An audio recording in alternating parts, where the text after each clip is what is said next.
These guys over here are the true experts in it, and I'm honored to be up here on the table like this. And I've got, next up is going to be Aaron Gleason and Jeff Smith, and they're going to share you some of the real specifics of how they implement dynamic pricing at their facilities.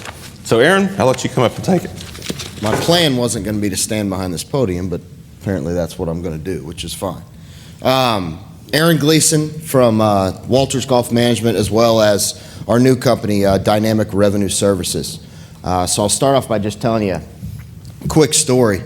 Back in 2005, Dell, or 2006, when did Carolina win the national championship in St. Louis? 06? Yeah, 06. Mm-hmm. 06. I was a golf professional at a course that's located 5 minutes from downtown St. Louis.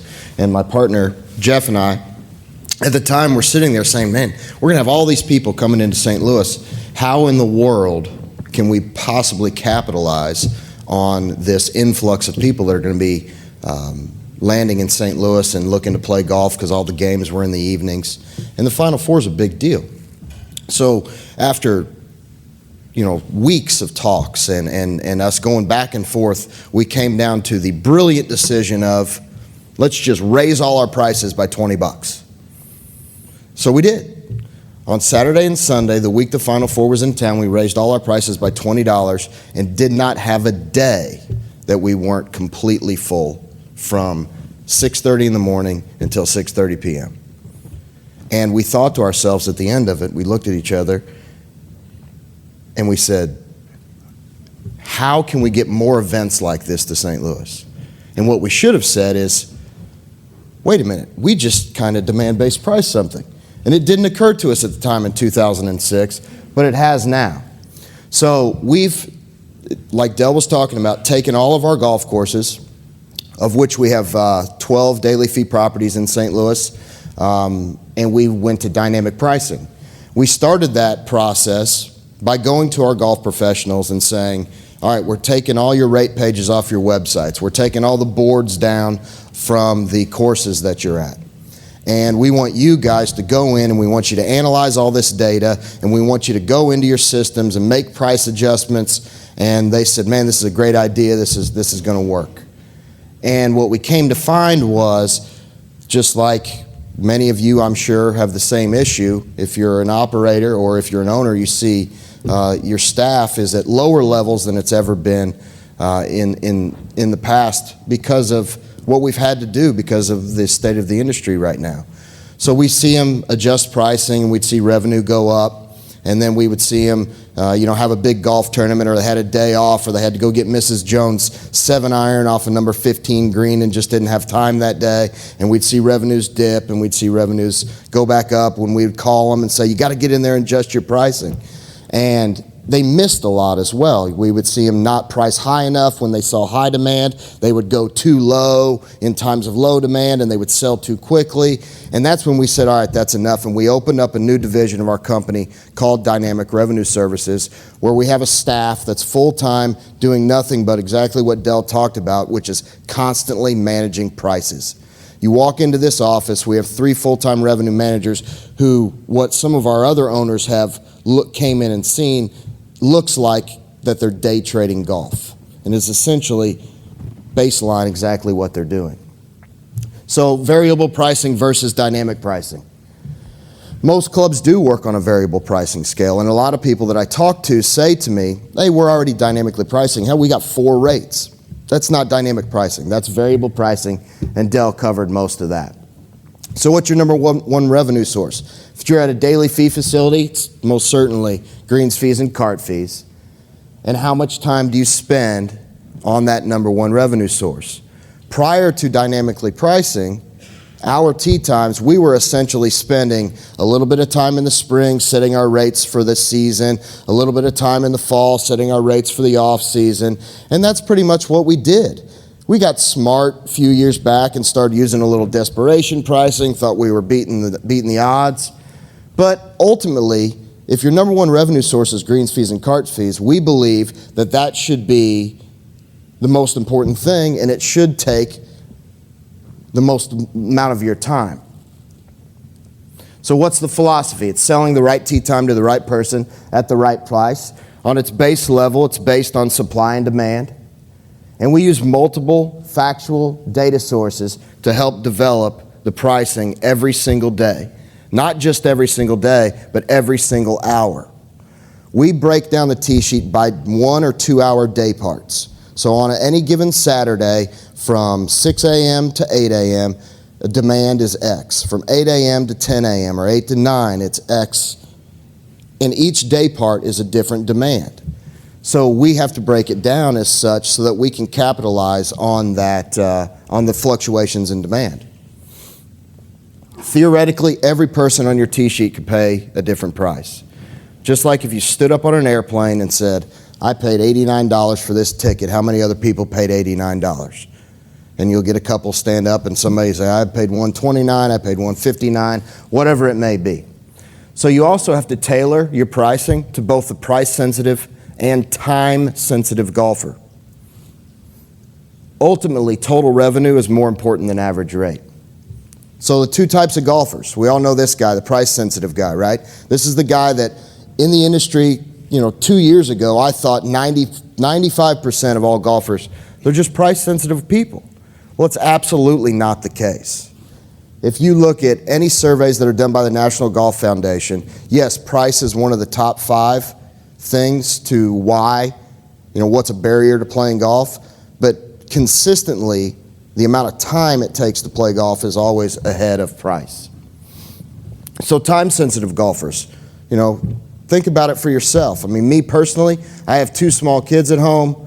I have a wife who Jeff will tell you keeps me on a pretty short leash, so I don't get to get out much. So if I want to go play on a weekend morning, I'm going to play at 6 a.m. I'm willing to pay extra for that 6 a.m. tee time because it's the only time I can play. And if I don't get the 6 a.m. or the 6:15, I'm not going to play that day because I have to get home. So you have to make sure that you structure your pricing to appeal to both types. And I'll give you an example by that. If you're using a variable pricing scale right now to where your price is, let's say $60 before 1 o'clock, and you're in, let's say, the Midwest, you might be pretty full from 6 a.m. till about 11, and then from 11 to 1, you got nobody out there. Because you haven't incentivized the price-sensitive golfer to play at 11 o'clock or play at noon because your price doesn't break until 1 o'clock. So utilizing dynamic pricing and breaking your tee sheet down by day parts allows you to incentivize price-sensitive golfers out of your high-demand spots, putting them into a lower demand spot by possibly incentivizing by lowering the price. But then you also leave the space available for the time-sensitive consumer who's willing to pay you more. So you pick up revenue sources from both areas. So what are the benefits? It's being able to capitalize on your day parts. A lot of people in the golf industry have come to terms with, hey, when there's times on my tee sheet that I'm slow, I have to run a special, or I have to send an e-blast, or I have to do something to generate play in my low demand spots. What they haven't understood is you can also raise your price. And you may be thinking to yourself, man, I'm not sure my golfers are going to go for this. Why would they be willing to pay more than what my normal rack rate is? Well, we've been doing it for over 18 months at 12 facilities that we full service manage for, and another 6 or 7 facilities that we're doing under the Dynamic Revenue Services umbrella. And I will tell you, we have gotten 0 complaints from the consumer. We have to explain it to the consumer sometimes. Consumer might walk in and go, I'm not quite under, last Saturday I played here, it was $59. This Saturday I booked and I had to pay $69. Why is that? You explain to them, well, this Saturday we had a lot more bookings. It's 75 degrees today. It's not, last weekend when you played, it was 98. Our demand was lower last Saturday, so you got a better price. But once you explain that to them, they tend to understand. One of the great things about dynamic pricing is the perception of discounting is really gone. Because, think about if you book a flight on Southwest. You don't think, man, I got a great discount that day. Or on that flight, you think, I got a good deal. I got a good price on that flight. So the idea of discounting really, it tends to go away. And like we talked about, freeing up your high demand times and incentivizing your price sensitive golfers to play in lower demand periods. So these are just some of the things that we look at in terms of how we set prices in each day part. We look at things like time left to expiration, obviously, what day of the week it is, what time of day, what's the location. We look at utilization by day part. We look at multiple different forecasts over the course of time. You know, if we're revenue managing a course that's in California from St. Louis, we're logging into traffic cameras to see what the weather's actually doing. You look at other things like, are there concerts or sporting events going on? Obviously, historical data is a big part. What we try to do is not allow a computer system to make all the decisions. Because if you have, let's say, a day part from 8 to 9 o'clock on Saturday morning where you have it set to say, okay, my rate's $40, but when I get to 50% utilization, I want it to go to $42. And when I get to 60% utilized, I want it to go to $44. When I get to 75% utilized, I want it to go to $50. Well, if you can anticipate that demand, you don't miss out on the first 75%. You can anticipate the demand, set the price at the highest portion, and capitalize on that demand as it works forward through the day. We also look at RevPAT analysis. So instead of focusing all our efforts on average rate, we look at what we call revenue per available tee time, which is similar to the hotel industry when you look at revenue per available room. And the major difference is RevPAT takes into account utilization. And as RevPAT increases, utilization increases. A lot of times the problem with average rate goes down while your revenue goes up. RevPAT works in concert with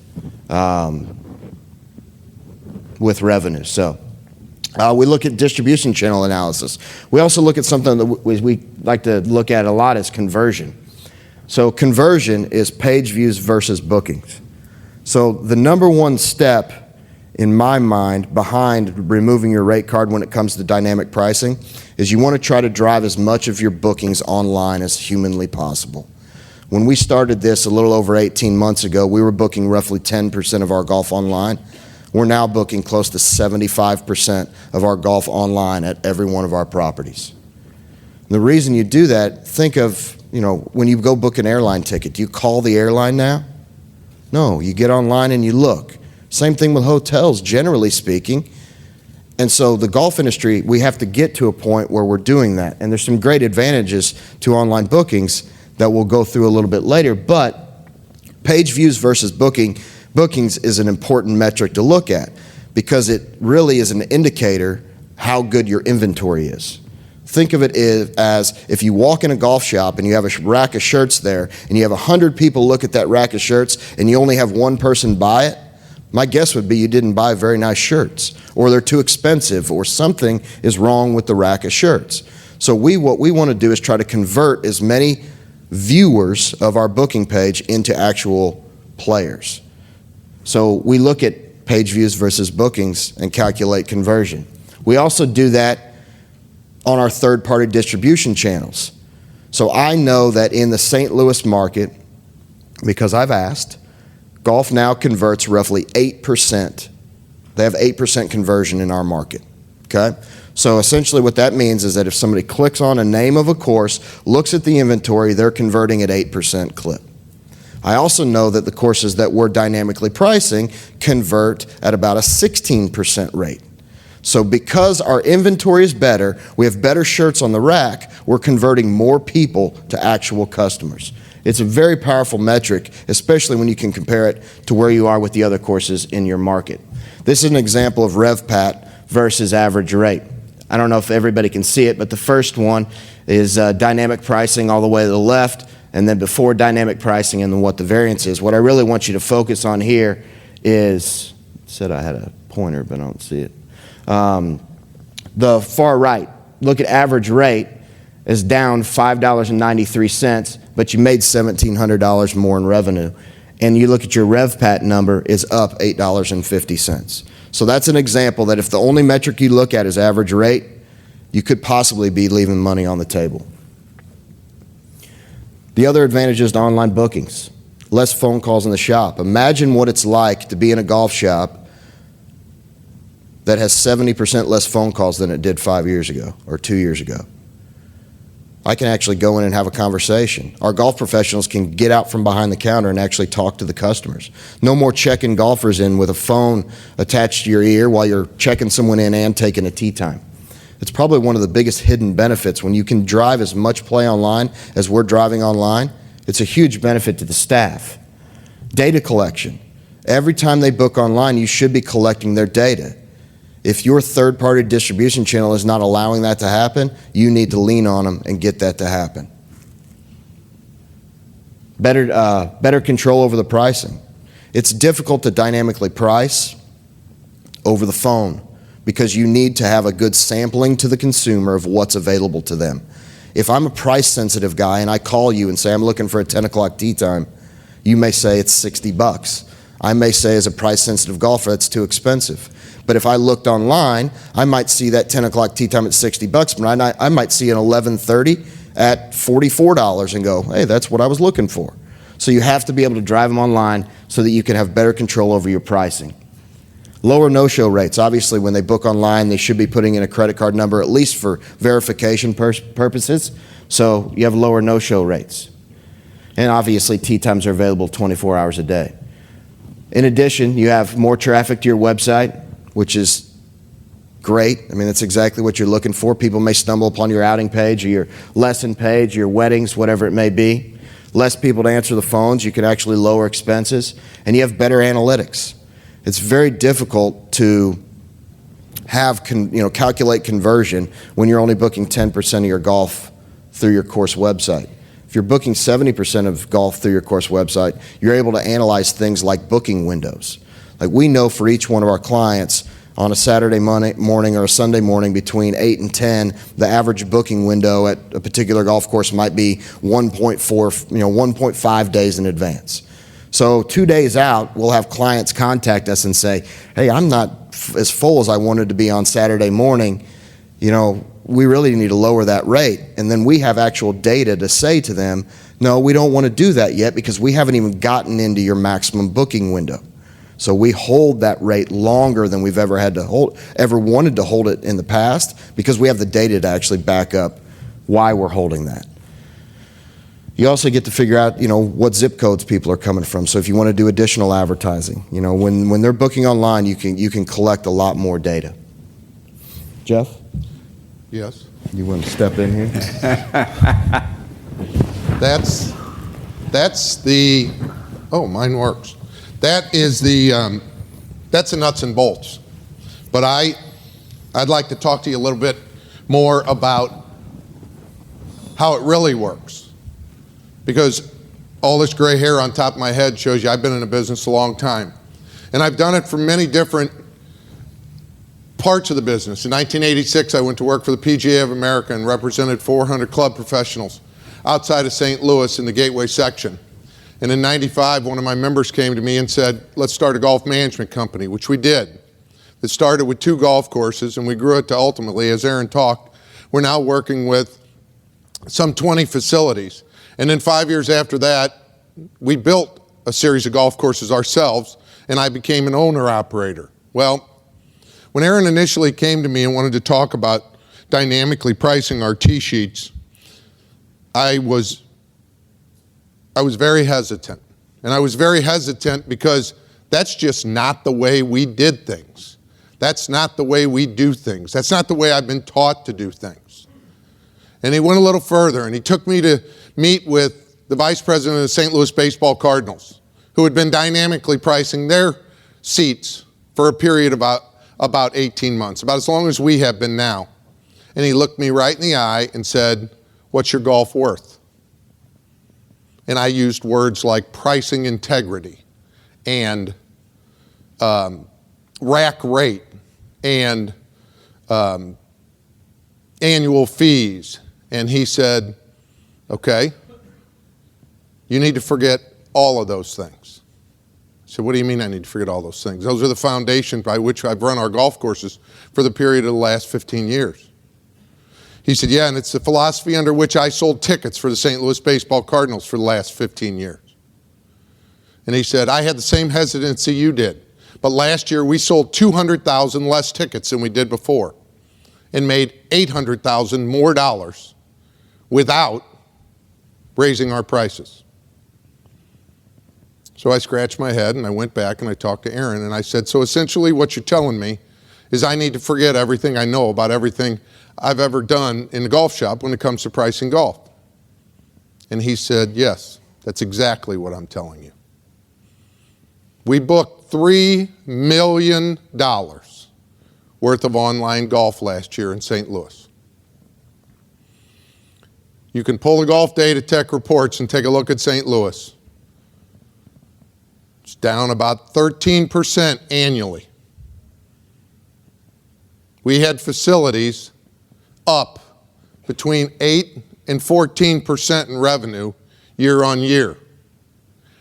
I don't know how you guys calculate success, but when I get to the off season and we got more money in the checkbook than we had the year before and we haven't had to drastically cut our expenses, I call that success. I want to talk about third-party purveyors for a minute. Who uses an automated system in their golf shop? Pick one. IBS, Pro Shopkeeper, Jonas, some of those names familiar? Being mad at people like Golf Now would be like being mad at IBS. Because all it is a platform. If you sign up, I'll use Golf Now because they're the target. They got a target on their back every day. And I had that target on their back just like many of you may have, until I came to the conclusion, if I sign up for Golf Now and I don't do anything, the greatest beneficiary of that relationship is them. All they are is a platform. It would be like buying IBS and not turning it on. It's like giving somebody a Ferrari who doesn't know how to drive. That system is capable of so many things. Like Aaron said, when we started, we were booking about 10% of our golf online. Today we're booking upwards of 70% of our golf online. Do you know how much of that golf comes from Golf Now? Less than 50%. It's coming from our website, because that's where we've driven them, to the individual golf course websites, where we're capturing that data, where they're looking to our course for those times. And now we've got Golf Now calling us and asking us if we'll take it easy on the times 20 minutes before and 20 minutes after their trade time each day, because they can't sell it because we're revenue managing all the time around them. Let's talk about doing it yourself, because I was convinced we could do it ourselves. And what I came to find was, as an owner, the golf professionals are pulled in many directions. And staff is short, so we don't have that third assistant sitting there who can sit in front of the computer all day. So I'd see a quality job of revenue management done on a Thursday, and then on a Friday, and then all of a sudden, I wouldn't see it on Saturday. And I said, what the heck's going on? Well, we had a big tournament on Thursday, so I didn't get the chance to go and do it. The Thursday results were results of the work that I did Sunday, Monday, and Tuesday. I said, well, your online revenue went down $4,500. And he said, yeah, I'm sorry. I said, don't be sorry. Tell me where I get my $4,500 back. So we came to the conclusion that the guys in the shop physically didn't have enough time to do it unless we were going to hire another person to define it. And it's cheaper to outsource it. So at the facilities that I own in St. Louis, it's cheaper for me to pay Aaron than it is to hire another person to sit and do it. Period. I'm a bullhead. I'm convinced we can do everything ourselves. I'm wrong.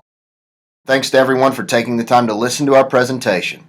To learn more, you can check out our website at dynamicrevenueservices.com, or if you're interested in discussing our revenue management services further, you can contact me directly at Gleason at dynamicrevenueservices.com. Currently, we're offering a first-in-market promotion, which includes us waiving the setup charges and 50% off our monthly fee. And don't worry, we have no long-term contracts. If we don't perform, you don't pay.